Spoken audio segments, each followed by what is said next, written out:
kawang pae tuman antane muna.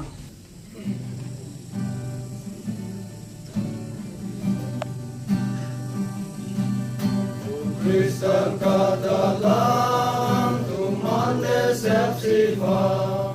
tuman ayen jengan tuman esingkemna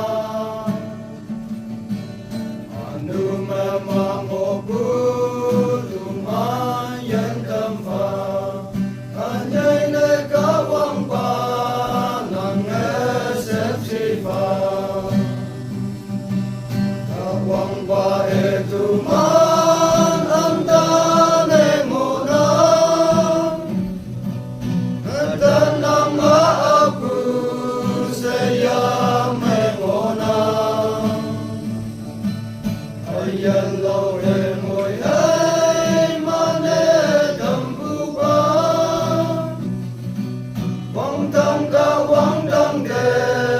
tuman leiha ayan ching na se de ni pangona ni na nang ching na hi pa ye nang ne o mong ye la ka ma sa bu ya fan bai la de ni nang ka wang na nang de nyem nang yi kawang bae tuman antane mona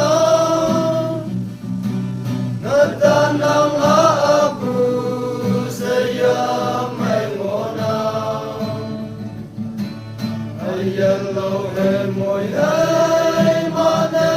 tambuba wang dang de tuman leiha kawang panang siya inaya o nang ya yang na chen chen de nang la lang hui fa nang min yong pu hem chen